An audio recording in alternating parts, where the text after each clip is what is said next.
J'ai écouté les frères parler, lorsque j'ai écouté Maï parler, puis les frères, alors ce verset, je vais le citer pour Maï, je vais le citer pour les serviteurs de Dieu, et je vais le citer pour moi. Écoutez ce que dit la parole de Dieu. C'est dans le livre des psaumes, au chapitre psaume 26, 126, et à partir du verset 5, il est dit ceci: ceux qui sèment avec larmes moissonneront avec chant d'allégresse. Celui qui marche en pleurant quand il porte la semence revient avec allégresse quand il porte les germes. Vous dites pas amen? Que Dieu soit béni. C'est sûr que lorsqu'on est engagé dans l'œuvre de Dieu, il y a beaucoup de joie à servir Dieu. Et les serviteurs de Dieu le savent. Mais aussi, il y a beaucoup de pleurs. Ça arrive de pleurer. Ça m'est arrivé de pleurer, moi. Combien de fois? Mon Dieu. Combien de fois je passais le tunnel du Mont Blanc et puis je disais, c'est fini. Je retourne plus en Italie. C'est terminé. Plus jamais ils me verront. Puis je pleurais. Et puis voilà. Voilà. C'est Dieu qui dirige. C'est Dieu qui fait. Alors faisons-lui confiance. Faisons-lui confiance. Et puis il y a un petit mot que j'ai retenu. Il y a un frère ou deux qui a dit ce petit mot. Il a dit, l'église, là, il faudrait qu'on la rallonge. Ben oui, bien sûr, pourquoi pas? Pourquoi ne pas la rallonger? C'est sûr, ça, On m'a envoyé une vieille vidéo, il y a quelque temps de cela. On m'a envoyé une vidéo, et puis sur cette vidéo, là, j'étais jeune. Je ne vais pas dire j'étais beau, mais j'étais jeune. J'avais à peu près 33 ans. J'étais en Italie, puis on avait monté une petite tente, ça faisait 5-6 ans, donc on avait commencé les réunions. Et puis cette petite tente qu'on avait, c'était la première qu'on a eue. Elle faisait 12 mètres par 6. Et puis donc, il y a un frère qui m'a interrogé, je ne sais pas pourquoi, il m'a filmé, et il y a un autre frère qui m'a interprété. Et puis à ce moment-là, j'ai dit, vous voyez cette petite tente qui est là, eh bien, dans pas longtemps, elle sera trop petite, et on va acheter une tente plus grande. Et puis la tente plus grande qu'on va acheter, celle-ci encore, elle va être trop petite. On va en acheter encore une plus grande. Le Seigneur a été fidèle, parce que c'est vrai qu'on a acheté un chapiteau qui était beaucoup plus grand après, et puis maintenant on a un grand chapiteau, parce que c'est l'œuvre de Dieu. Ça veut dire que cette église, moi je le crois, dans pas longtemps, elle va être rallongée sur le côté, et puis peut-être là, il y a la place de toute manière, alors que Dieu soit béni. Merci à Dieu pour tout ce que l'on a écouté. Moi je ne sais pas si je pense pas que je vais vous dire tout ce que je pensais vous dire, mais écoutez, vous savez, la parole de Dieu nous compare, et c'est Jésus qui nous compare à plusieurs choses. Bien sûr, nous sommes l'église du Dieu vivant.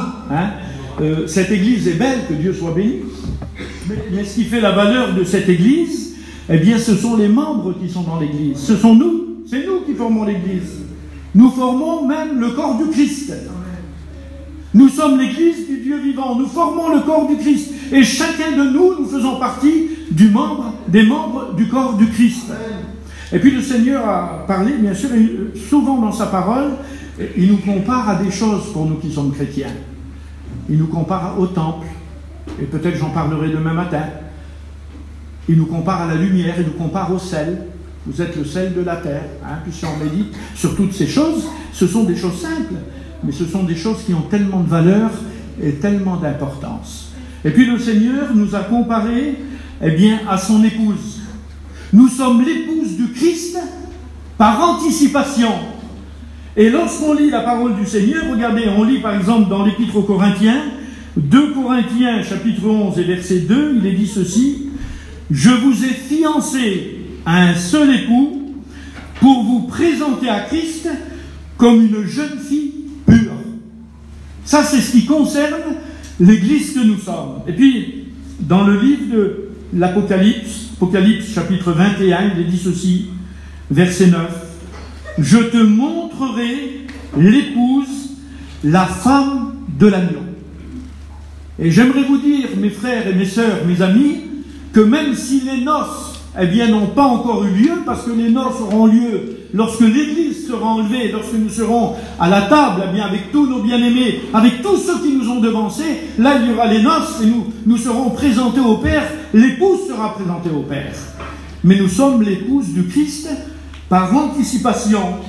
Et puis, nous voyons l'exemple dans la parole de Dieu.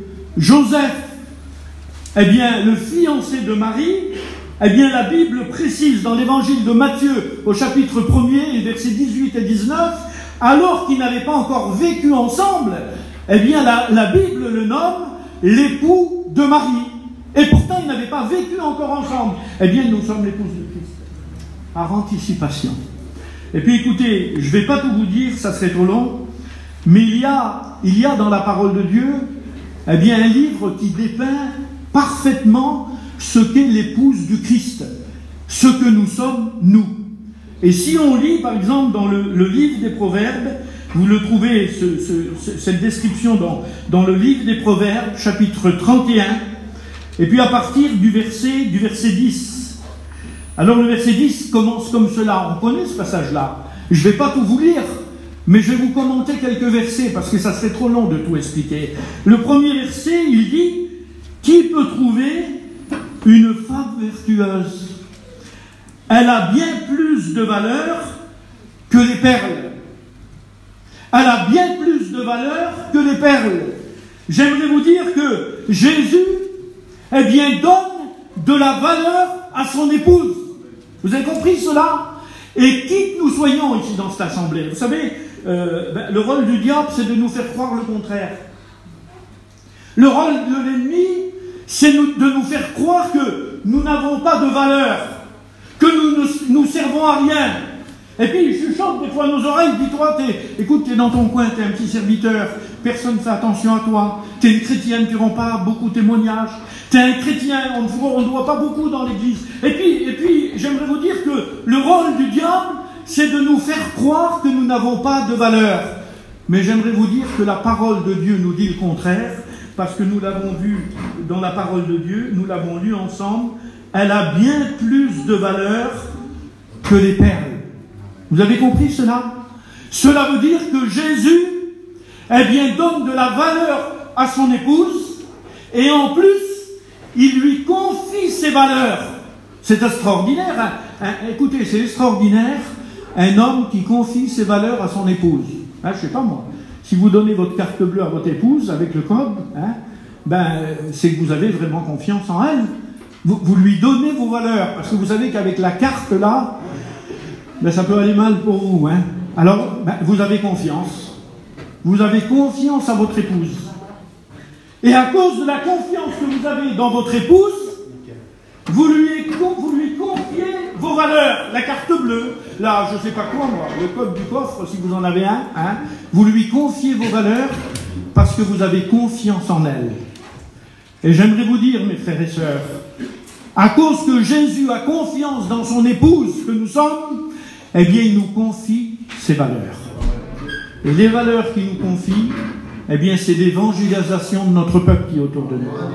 Les valeurs qu'il nous confie, eh bien, c'est d'aller chercher ceux qui sont là, qui ont chuté sur le chemin, ceux qui n'ont plus la force d'avancer, ceux qui sont fatigués, ceux qui n'ont plus la force de témoigner, ceux qui ont peut-être laissé le Seigneur. Et ça, ce sont des valeurs que Dieu n'a pas confiées aux anges.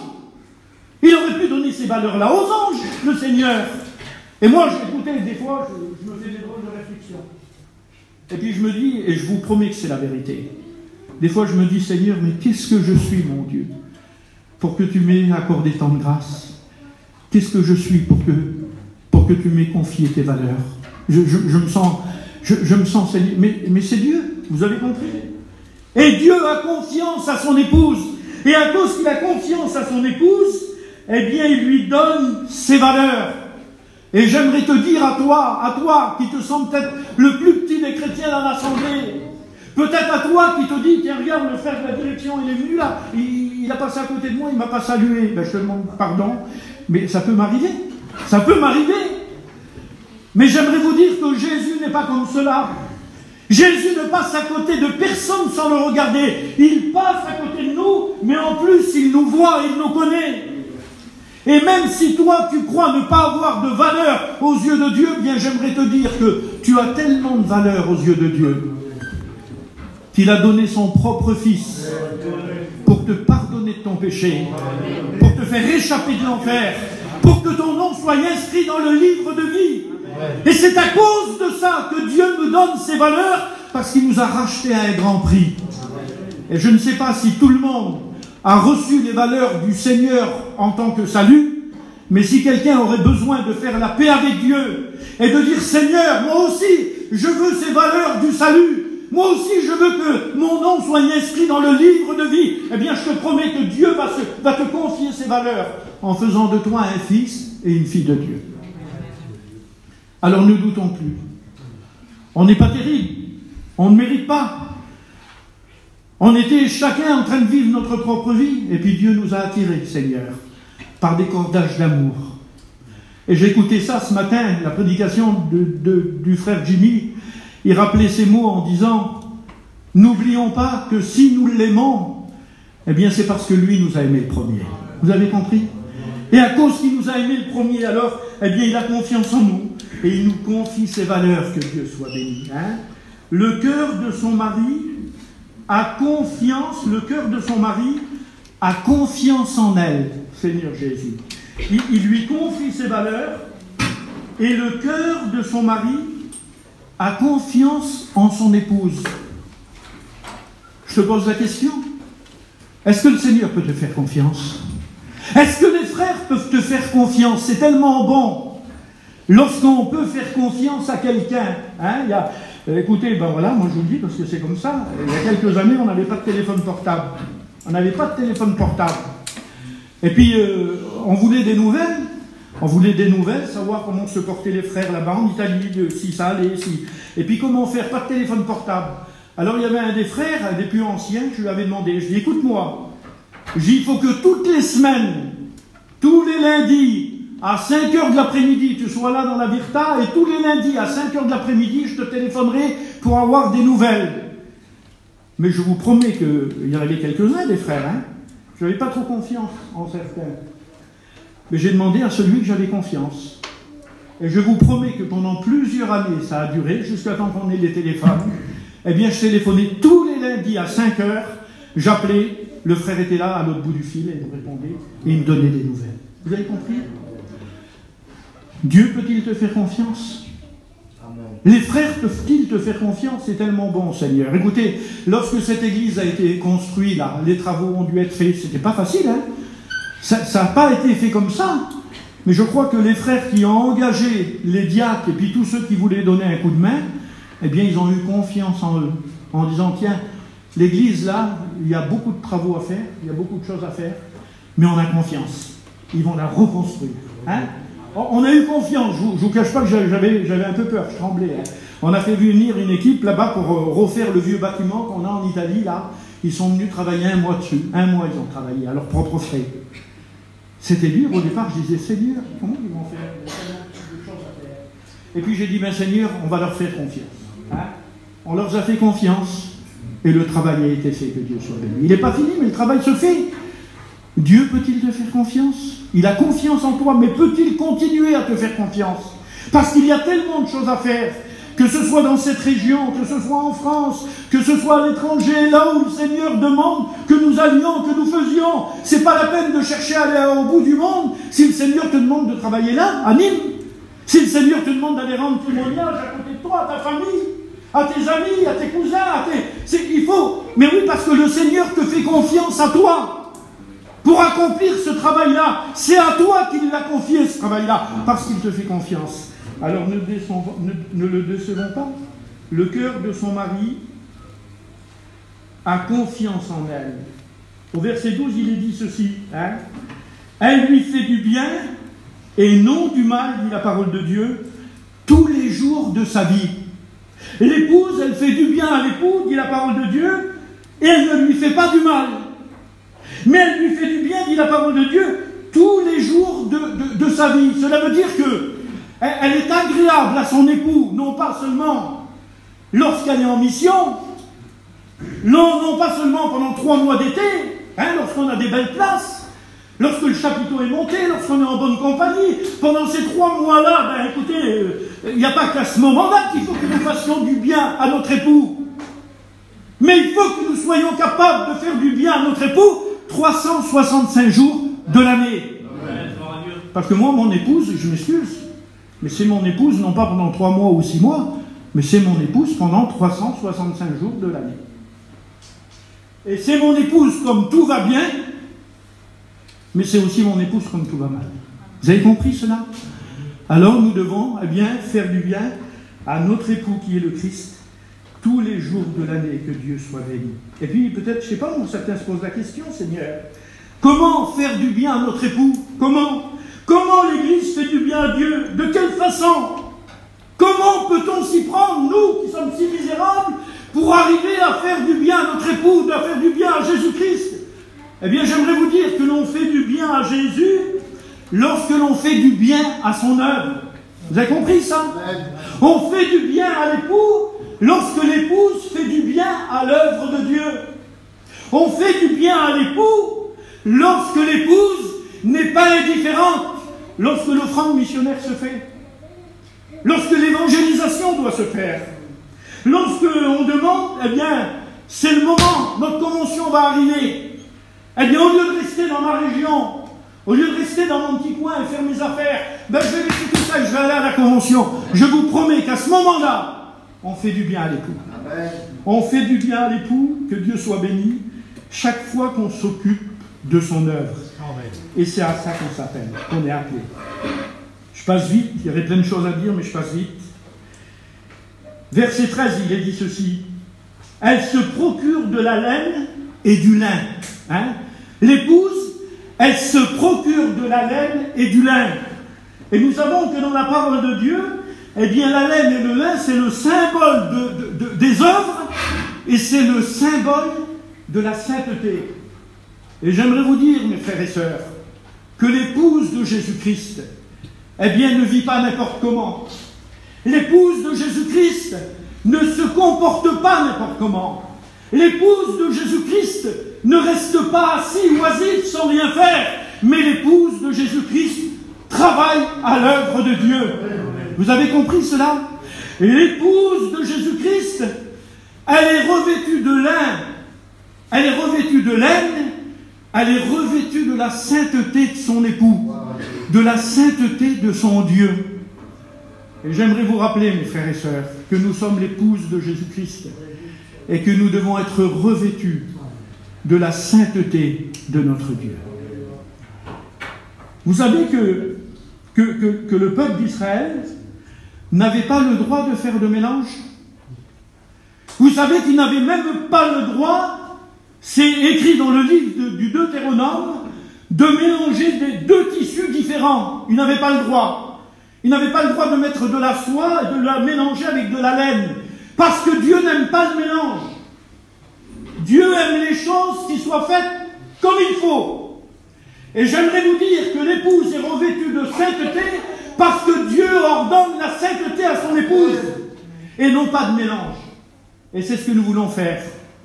Nous voulons que notre maître nous présente à Dieu, son Père, sans tache, sans ride, sans défaut, une épouse parfaite.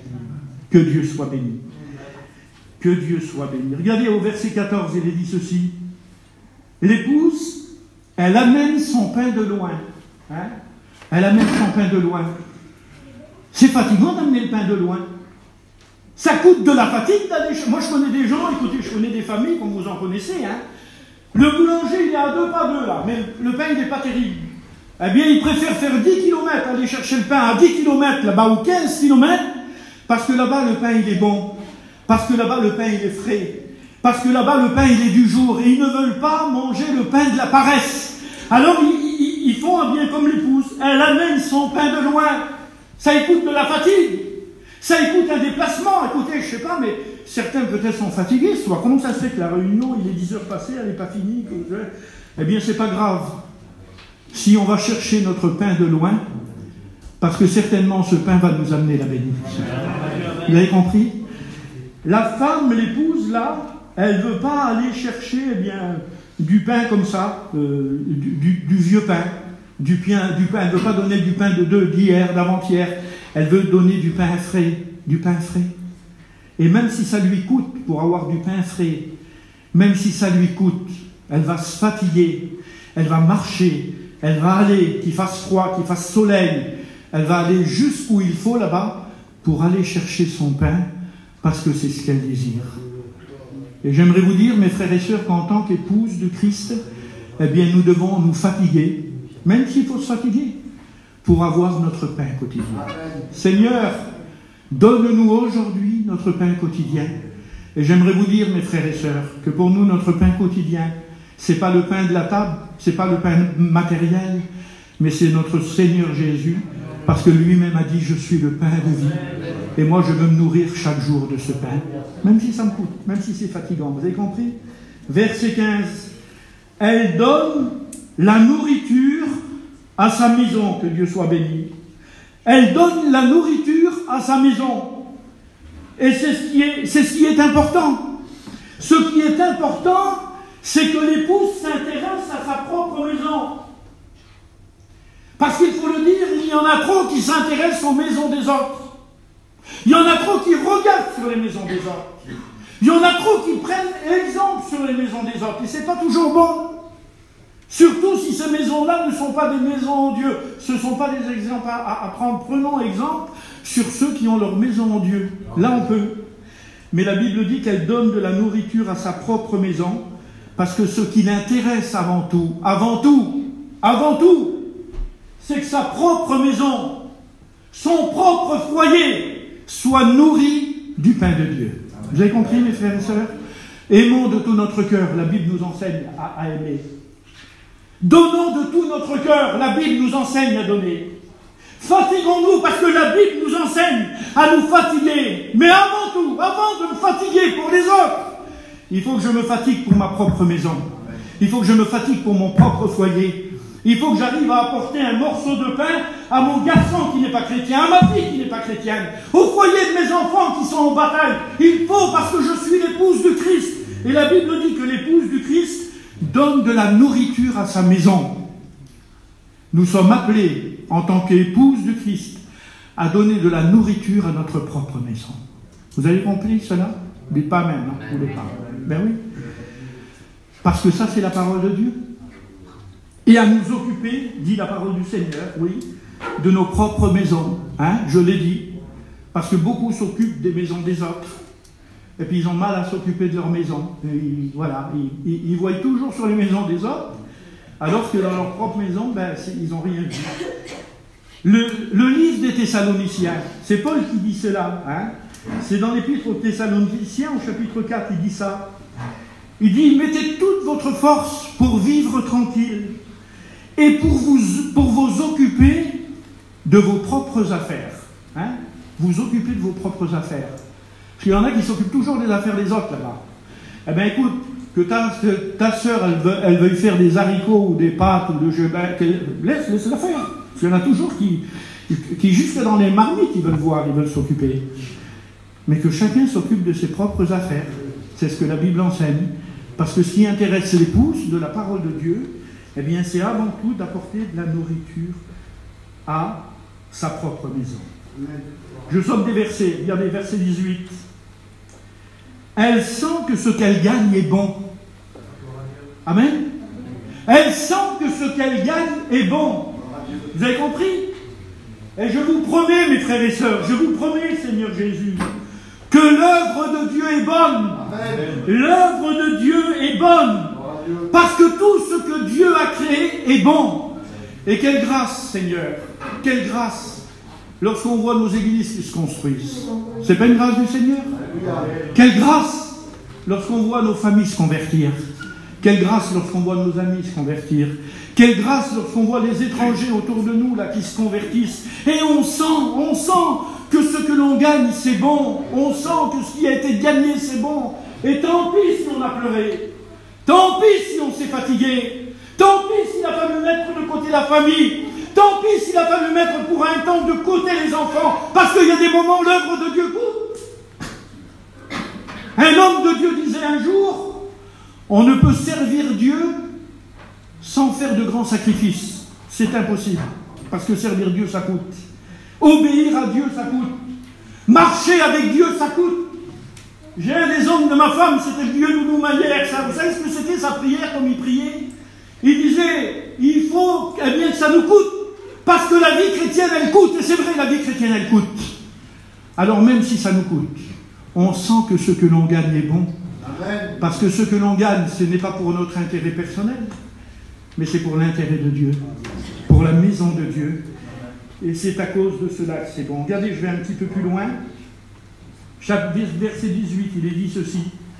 Sa lampe à l'épouse, sa lampe ne s'éteint point pendant la nuit. Vous dites pas amen? Vous faites peur ce soir, hein? Oh là là. Sa lampe ne s'éteint point pendant la nuit, Seigneur Jésus. Ben oui, parce que écoutez, si une lampe s'éteint pendant la nuit, ben c'est une catastrophe. Hein? Ben oui, parce qu'une lampe, lorsqu'il fait jour, on n'en a pas besoin. On n'a pas besoin d'une lampe comme il fait jour. On a besoin d'une lampe comme il fait nuit. Et le Seigneur nous a dit, qui sommes son épouse, vous êtes la lumière du monde. Ça veut dire que l'épouse, elle éclaire lorsqu'il fait beau, elle éclaire lorsque tout va bien, elle éclaire lorsqu'elle a une bonne table, elle éclaire lorsqu'il y a de la santé dans son foyer, elle éclaire lorsque ça réussit autour d'elle. Mais j'aimerais vous dire aussi qu'elle est capable d'éclairer sa maison lorsqu'il y a de la difficulté. Elle est capable d'éclairer sa maison lorsqu'il y a de la maladie. Elle est capable d'éclairer sa maison lorsqu'il y a l'épreuve. Elle est capable d'éclairer sa maison lorsqu'il manque certaines choses sur la table et que le commerce est un peu plus difficile. Elle est capable d'éclairer sa maison. Et savez-vous pourquoi elle est capable d'éclairer sa maison? Eh bien parce qu'elle a mis de l'huile en réserve. Vous comprenez? Et lorsque le noir arrive, lorsque la nuit arrive, lorsque les ténèbres arrivent, symbole de l'épreuve, symbole de la difficulté, symbole des problèmes, alors elle n'est pas surprise, elle n'est pas en panique, elle n'a pas peur de la nuit parce que la lampe est là et elle éclaire, mais elle éclaire parce qu'elle a mis de côté des réserves d'huile. Et les réserves d'huile que l'on peut mettre de côté, c'est lorsque l'on passe des journées à prier, c'est lorsque l'on jeûne, c'est lorsqu'on va dans nos missions, c'est lorsqu'on vient à la réunion, c'est lorsqu'on écoute la parole de Dieu, c'est lorsqu'on lit la parole de Dieu. On prend des réserves pour nous, pour notre propre intérêt. Parce que même si ça nous coûte, à la fin, c'est toujours pour notre propre bénéfice.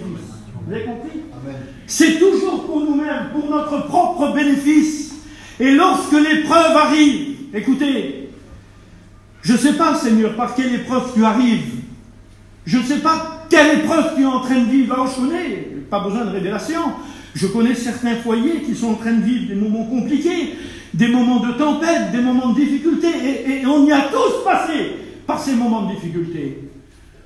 Mais j'aimerais vous dire que l'épouse que nous sommes, sa lampe ne s'éteint point pendant la nuit. Même que les ténèbres sont là, même que l'épreuve est là, la lampe reste et demeure sur la table. Et elle éclaire tous ceux qui sont autour. Vous avez compris? Parce que le travail de l'épouse, c'est d'éclairer tous ceux qui sont autour de nous. Je continue. Verset 20. Elle tend la main aux malheureux, l'épouse. Elle tend la main aux malheureux. Elle tend la main à l'indigent. Hein? Le malheureux. Alors le malheureux, c'est pas toujours celui qui n'a pas de sous. Hein? Parce que nous, on s'imagine que le malheureux, c'est celui qui n'a pas d'argent. Mais moi, je connais des personnes, comme vous en connaissez, qui ont tout ce qu'il faut, et au-delà de ce qu'il faut, au-delà. Mais la nuit, ils pleurent. Le soir, ils pleurent. La journée, ils pleurent. Ils sont dans les îles, ils pleurent. Ils sont sur la Côte d'Azur, ils pleurent. Ils sont à Megève, ils pleurent. Ils sont en Amérique, ils pleurent. Ils pleurent tout le temps. Ils sont malheureux. Et à ces malheureux-là, eh bien, l'épouse leur tend la main. Vous avez compris? Nous sommes appelés, mes frères, mes sœurs, en tant qu'épouses de Jésus-Christ, à tendre la main à ceux qui souffrent. À tendre la main aux malheureux. Hein? Elle tend la main aux malheureux. Elle tend la main à l'indigent. Alors l'indigent, ben, c'est celui-là qui marche avec une savate et un soulier. Quoi. Voilà. Il n'a rien du tout, celui-là. Il n'a rien. Ah ben, l'épouse, elle ne regarde pas au nom de famille. L'épouse, elle ne regarde pas à la classe qu'il a, le monsieur, là-bas. L'épouse, elle ne regarde pas s'il a un camping comme ça ou comme ça. Non, non. Elle tend la main à l'indigent. Sans regarder à sa race, pardonnez-moi, sans regarder à sa race, sans regarder à son peuple, sans regarder à son nom de famille, sans regarder à son portefeuille. Elle tend la main à l'indigent. Parce que c'est ça le rôle de l'épouse. Et c'est ce que nous devons faire. Tendre la main aux malheureux et tendre la main à l'indigent, sans faire de différence, que Dieu soit béni. Verset 21. Elle ne craint pas la neige pour sa maison. Seigneur. Elle ne craint pas la neige pour sa maison. Hein? Vous avez vu, des fois, il tombe de la neige. Bon, ça m'est arrivé. Maman, quelle beauté, il tombe de la neige, premier jour. Maman, quelle beauté, il tombe de la neige, deuxième jour. Maman, la misère, la neige, troisième jour. On n'en peut plus, quoi. Ben oui. On ne peut plus aller chez nous, on ne peut plus rien faire. Hein?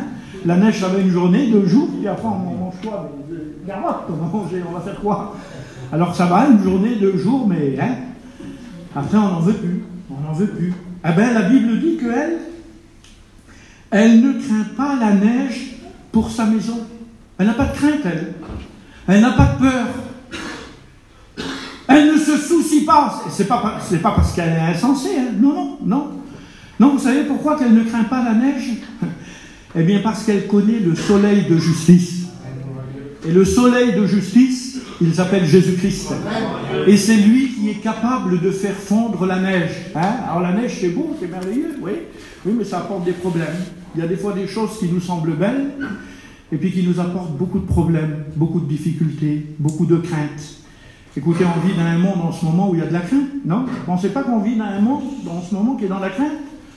Entre le Covid, entre la guerre là, qui est à la porte de l'Europe, et puis qui nous parle des bombes atomiques et des bombes nucléaires, entre le choc pétrolier, entre les famines qui nous annoncent, entre le Covid encore qui revient encore une fois, entre notre vie de Cinti, de marmouche que nous sommes, qui est menacée, il y a quoi d'avoir des craintes? Puis sans compter la maladie, sans compter les enfants, t'as peur, tu regardes pas le carreau le soir, alors c'est normal, mais il faut que la crainte ait des limites, parce que nous avons avec nous celui qui peut enlever la crainte, celui qui peut bannir la peur, vous avez compris? Celui qui peut enlever l'inquiétude. Tu es peut-être inquiet, écoute, tu es peut-être inquiet, parce que tu attends des nouvelles du docteur, du laboratoire, de je ne sais pas quoi, moi. Tu attends et puis tu dis, Seigneur, qu'est-ce qui va m'arriver? Seigneur, qu'est-ce qui va m'arriver? Et c'est normal d'être inquiet. Ben, Jésus dit, lorsque tu es inquiet comme ça, pour ces inquiétudes-là qui sont légitimes, pour ton fils, ta fille qui n'est pas converti, pour le foyer de tes enfants qui sont toujours en bataille, qui sont toujours là, pour les parlements qui aillent sur toi, pour les mauvais jugements, pour les mauvaises choses qu'on t'a accusé, puis que tu es innocent et tu souffres à cause de cela, pour tout ça, ben j'aimerais te dire que Jésus est là. Et il rétablit les choses. Vous avez compris? Parce qu'il est le soleil de justice. Parce qu'il est le soleil de justice. Et dans les craintes que nous avons, dans les peurs que nous avons, Jésus dit, t'as des craintes, t'as des peurs. Alors écoute, l'évangile de Matthieu nous le dit, renferme-toi dans ta chambre, prie ton Père qui est dans les cieux. Méchant comme vous l'êtes, vous savez donner de bonnes choses à vos enfants. À plus forte raison, votre Père qui est dans les cieux donnera de bonnes choses à celui qui lui demande. Tu as besoin de paix dans ton cœur. Tu as besoin que ta blessure soit guérie. Tu as été blessé, fortement blessé, à cause d'une situation, à cause d'un problème, à cause d'une difficulté. Tu n'arrives plus à t'en sortir. Tu n'arrives plus à faire surface. J'aimerais te rappeler que tu es l'épouse de Jésus-Christ. Et Jésus prend soin de son épouse. Il guérit ses blessures. Il est venu pour guérir ceux qui ont le cœur brisé. Vous pensez que ça ne concerne que les inconvertis? On le dit dans nos messages d'évangélisation. Et s'il y a des inconvertis ce soir, je vous promets, ce verset, oui, il est aussi pour vous, il est pour vous. Il guérit ceux qui ont le cœur brisé. Mais il concerne aussi les chrétiens qui sont blessés. Parce qu'il y a des chrétiens blessés sur le chemin. Parce qu'il y a des chrétiens qui n'arrivent pas à surmonter certains problèmes. Jésus est là. Jésus est là. Et il prend soin de son épouse. Il prend soin de son épouse. Il prend soin de son épouse. Il prend soin de son épouse. Écoutez, tant pis, je prends 2 minutes. Hein. Quand vous avez voulu, vous l'aurez. Hein. Ma compagne a dû partir par le train sur Paris parce que son frère doit subir une opération assez grave. Enfin bref, on ne sait pas trop où ça va. Allez. Mais elle a des problèmes, ma compagne. Vous savez, la plupart le savent. Elle a fait une AVC avec une hémorragie cérébrale et des fois, elle a un peu de mal à marcher. Hein. Ben, j'y ai pas dit, écoutez, prends le train, va-t'en, et puis débrouille-toi. Ah non, ce matin, je me suis levé, je l'ai pris, je l'ai amené à la gare, j'ai demandé au gars, Joe, j'ai été sur le quai, je l'ai rentré dans le train et je l'ai assis. Voilà. Puis comme ça, les petites récupéreront là-bas.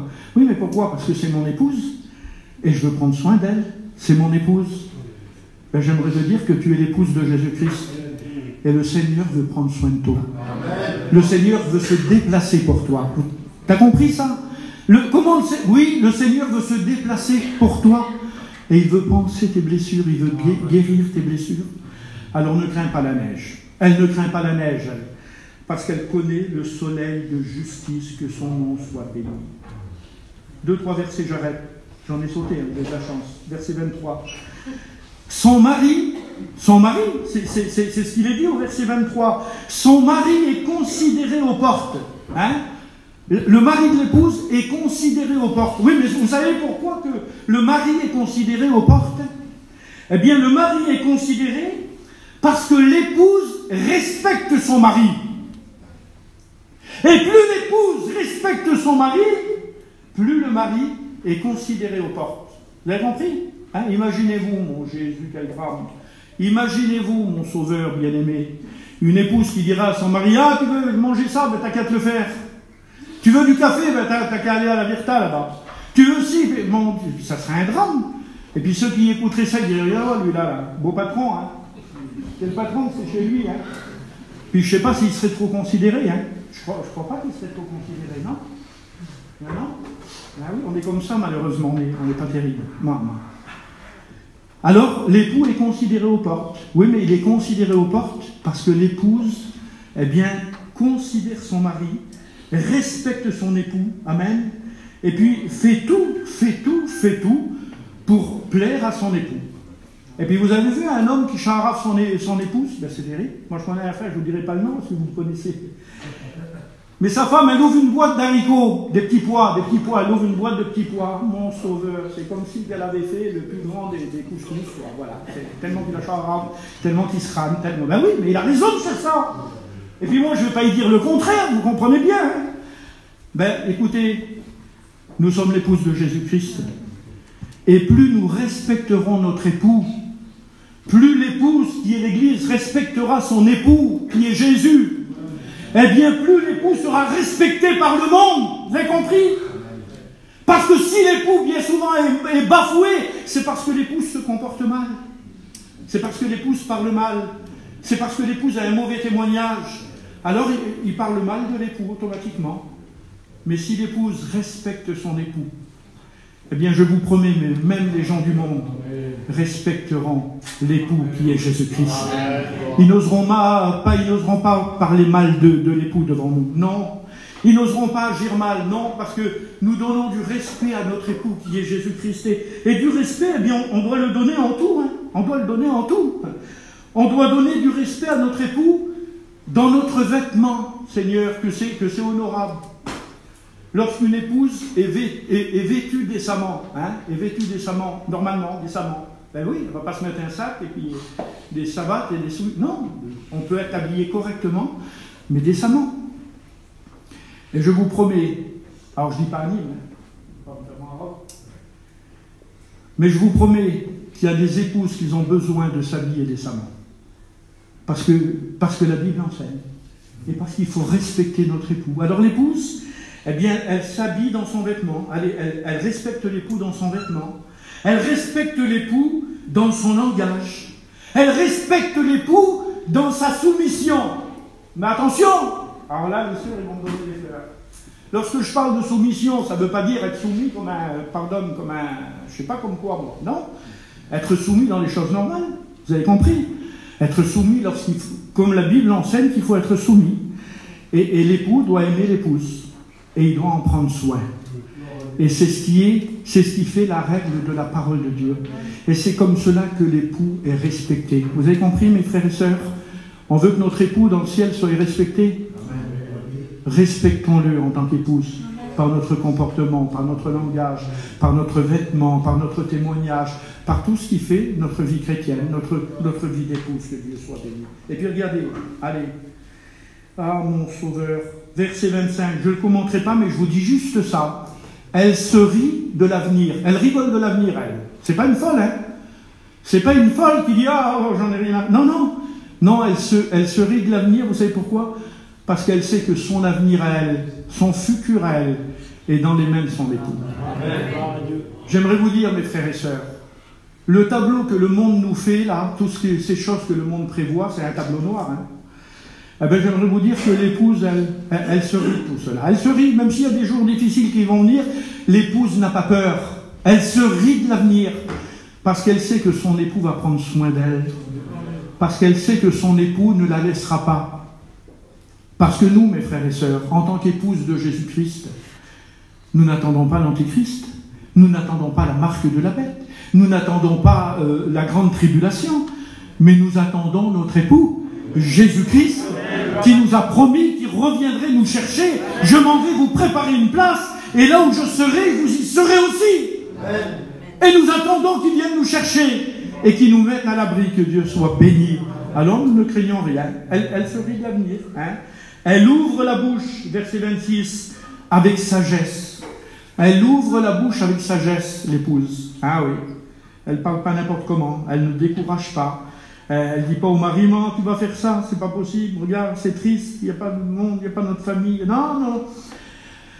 Elle ouvre la bouche avec sagesse. Et j'arrête là. Verset 27. Elle veille sur ce qui se passe dans sa maison. On en a parlé tout à l'heure. Elle ne mange point le pain de la paresse. Hein? Elle ne mange point le pain de la paresse. Elle veut du pain frais, elle. Même si ça lui coûte, on en a parlé, même si ça la fatigue, mais elle ne veut pas du pain de la paresse, elle. C'est une femme, une épouse énergique, et elle veut du pain frais. Elle ne se contente pas du pain d'hier, des bénédictions d'hier.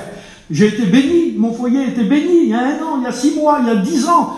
Mais les bénédictions de l'Éternel, dit la Bible, se renouvellent chaque matin. Alors elle ne mange pas le pain de la paresse, elle veut du pain frais, elle veut des bénédictions nouvelles. Et je te promets que si tu cherches des bénédictions nouvelles dans ta maison, Dieu est capable de renouveler sa bénédiction dans ton foyer. Vous avez compris? Ne crois pas que tout est perdu. Ne crois pas que tout est fini. Ne crois pas qu'il n'y a pas d'avenir. Ne crois pas qu'il n'y a pas de futur. Le diable voudrait te tromper en te disant c'est fini. Il n'y a pas d'avenir. L'épouse n'a pas d'avenir. Ah ben, je te promets que l'épouse a un avenir parce qu'elle est dans les mains du Seigneur. Parce qu'elle est dans les mains de son époux. Que Dieu soit béni. Que Dieu soit béni. Ah oui. Que Dieu soit béni. Verset 28. Son mari se lève et lui donne des louanges. Que Dieu soit béni. Son mari se lève et lui donne des louanges. Dieu se glorifie de l'épouse et il en est fier. Amen. Je vous promets que c'est comme ça. Dieu se glorifie de son épouse et il en est fier, mes frères et sœurs. Je vous promets que Jésus est fier de l'épouse que nous sommes. Que Dieu soit béni. Que Dieu soit béni. Que Dieu soit béni. Et puis, il y a d'autres versets, mais je ne les dis pas. Je vous cite juste le dernier verset qui se trouve dans le livre de l'Apocalypse, chapitre 22, verset 17. Et l'esprit et l'épouse disent « Viens ». Amen. Et l'esprit et l'épouse disent « Viens ». Parce que mes frères, mes sœurs, écoutez, je vais me faire mon robe, moi, je ne pas je vais me faire mon robe, faire des gros lambeaux, il ne fait pas de ça. Ben oui, mais je le dis quand même. Demain soir, je vais prendre le train pour rejoindre mon épouse. Ben oui, parce que je ne veux pas la laisser là-bas tout seul. Parce que je l'aime bien encore. Hein, voilà, je l'aime bien encore. Alors je vais vite la rejoindre demain par le train, là-bas. Ben oui, eh ben écoutez, si nous aimons vraiment la présence de notre époux qui est dans le ciel, nous ferons cette prière. Et l'épouse et l'église disent, viens Seigneur. Non pas viens parce que j'en ai marre de la terre. Non pas viens parce que j'ai l'assurance à payer. Non pas viens parce que j'ai la traite à payer. Non pas viens parce que ceci. Non, viens parce que je t'aime. C'est ça la vraie prière que l'épouse fait. Que Dieu soit béni. Voulez-vous qu'on prie le Seigneur? Que Dieu soit béni. Que Dieu soit béni. On va demander à Donald de prier le Seigneur pour chacun de nous. Alléluia.